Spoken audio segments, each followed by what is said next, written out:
A discovery older than history. For decades, archaeologists in Europe uncovered fragments of bones and stone tools. They knew the finds were special, but no one realized just how ancient they were or how much they could reveal about the first humans on the continent. Two sites turned out to hold the key: Ranis in modern-day Germany and Zlatý cave in the Czech Republic. Both sites produce skeletal remains that date back more than 40,000 years, right at the moment when our species first stepped into Europe. Until now, those early pioneers were little more than speculation. But DNA preserved in teeth and bones has changed everything. Ranis, the mystery tools. At Ranis, archaeologists spent decades digging up stone blades and knives from a tradition known as the LRJ culture. The debate raged: were these tools made by the last Neanderthals or the very first modern humans? The bones found nearby were too broken to tell. But now, genetic sequencing gives us the answer. The Ranis individuals were Homo sapiens, our own species, living more than 45,000 years ago. Zlatý, the golden horsewoman. In the 1950s, workers discovered a nearly complete female skull deep inside a Czech cave. She became known as the Zlatý woman. For decades, scientists couldn't place her in history. But genome sequencing has finally solved the riddle.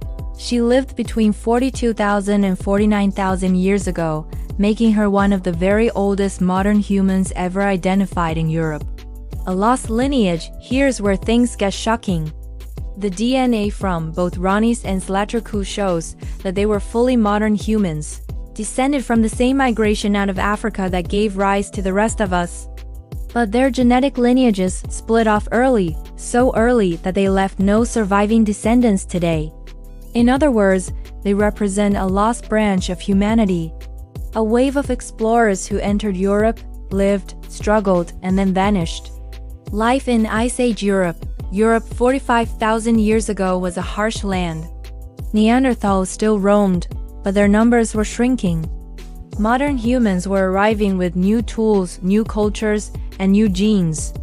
The meeting of these two species would change history forever. From the DNA, we now know that the Ranis people and the Zlatý woman carried about 3% Neanderthal DNA. This suggests their ancestors had already interbred with Neanderthals, probably in the Middle East, before spreading into Europe. The first family. But this story isn't just about survival. It's about family. At Ranis, researchers study fragments from 13 individuals. Among them, they found a mother and daughter living side by side in the Ice Age. Others turned out to be cousins or members of an extended kin group.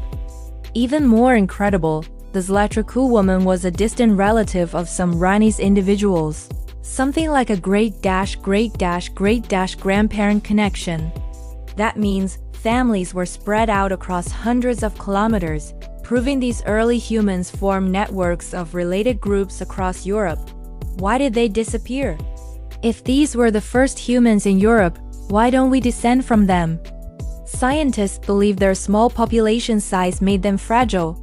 A harsh winter, a lack of food, or competition with Neanderthals may have pushed them to extinction.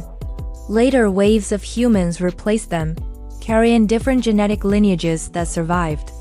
Why it matters? This discovery changes everything. The Ranis and Zlatý genomes prove that human expansion into Europe wasn't a single event, it was a series of waves. Some succeeded, some didn't. These early Europeans weren't our ancestors, but they were our kin. Their DNA tells us not only where they came from, but also what they valued: family, survival, and resilience in a frozen world. The bigger picture. Ancient DNA is opening a new chapter in science. It is revealing that human history isn't a straight line, it is more like a branching river, with streams that merged, split, and sometimes vanished, and the story is still unfolding. With every breakthrough, scientists uncover more about who we are, where we came from, and how many forgotten branches of humanity once walked this earth. So what do you think? Are we ready to accept that our family tree has more missing branches than we ever imagined? Let us know in the comments. And don't forget, this is only the beginning. Please like and share and subscribe.